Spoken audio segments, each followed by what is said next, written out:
вайрон кардани қоидаҳои ҳаракати роҳ заминаи рух додани ҳодисаҳои роҳу нақлиётиро гузошта, мутаассифона бар асари ин гуна ҳодисаҳо талафоти ҷонӣ ва ҷароҳати ҷисмонӣ бар доштани иштирокчиёни ҳаракат ҷой дорад. соли 2016 дар роҳҳои нақлиётгарди вилояти Суғд 349 садамаҳои роҳу нақлиётӣ ба қайд гирифта шудааст. аз ин шумора 113 садама бо оқибати марг буда, 138 нафар ҷон бохт. ин нишондиҳанда дар ҳолест ки бо мақсади пешгирӣ аз садаманокӣ кормандони бозрасии давлатии автомобилӣ 368577 маводи маъмурӣ тартиб дода, аз қоидавайронкунандагон ба маблағи умумии 12,934,563 сомонӣ ҷарима ситониданд.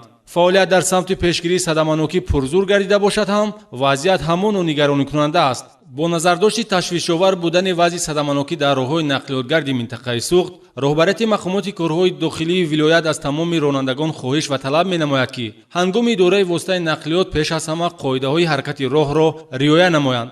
баланд кардани суръати ҳаракат, идораи нақлиёт дар ҳолати мастӣ, вайрон намудани қоидаи сабқат ва ҷойивазкунӣ, идораи нақлиёт дар ҳолати хастагӣ, риоя накардани фосила, идораи нақлиёт дар ҳолати носозии техникӣ, итоат накардан ба чароғаки раҳнамо ва ишораи танзимгар, ҳаракатҳои гурӯҳӣ ва пойгаи нақлиётӣ, аз меъёр зиёд гирифтани мусофир, таъмири мошин дар канори роҳ бе гузоштани аломати садамавӣ, рондани воситаи нақлиёт дар пиёдараҳа, нишастани кӯдакон дар курсии пеш, ҳамлу нақли мусофирон дар ҷойҳои ғайримуқаррарӣ, истифода накардан аз тасмаи бехатарӣ, ба инобат нагирифтани вазъи боду ҳаво, ҳамчун рафтори таҳрикдиҳандаи садама на танҳо ба ҷони ронанда, балки ба ҳаёту саломатии дигар иштирокчиёни ҳаракат дар роҳ таҳдид мекунад. бехатарии пиёдагардон низ аз худи онҳо вобастагӣ дорад.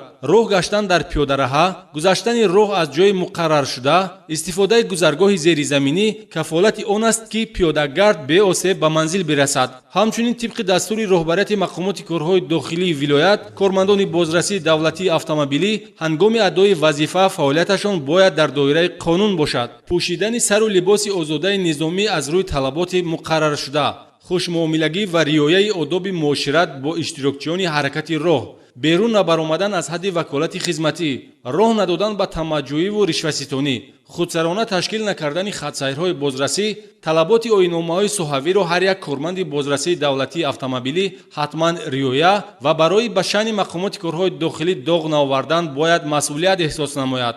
супориши мазкур ҳангоми ҷаласаи корӣ ба кормандони бозрасии давлатии автомобилӣ дода шуда, риояи қатъии он минбаъд таҳти назорат қарор мегирад. дар асоси муроҷиати шаҳрвандон ба унвони сардори раёсати вазорати корҳои дохилӣ дар вилояти Суғд вобаста ба фаъолияти ғайриоинномавии кормандони бозрасии давлатии автомобилӣ дар соли 2016 нисбати 11 нафар корманди ин ниҳод ҷазои интизомӣ татбиқ гардид. барои таъмини бехатарии иштирокчиёни ҳаракати роҳ, пешгирӣ аз садамаҳои фоҷиабор, бартараф намудани камбудиҳо дар фаъолияти бозрасии давлатии автомобилӣ, мақомоти милитсия ба масъулиятнокии шаҳрвандон бовар дорад. дар ҳоле ки интизоми ҳаракат дар роҳ омили саломат расидан ба манзил аст, дар ин самт бетараф набошед, зеро илоҷи воқеаро пеш аз вуқӯъ бояд ҷуст. пешниҳод ва муроҷиати шаҳрвандон дар самти бехатарии ҳаракат дар роҳ тавассути телефони боварӣ 62222 қабул карда мешавад.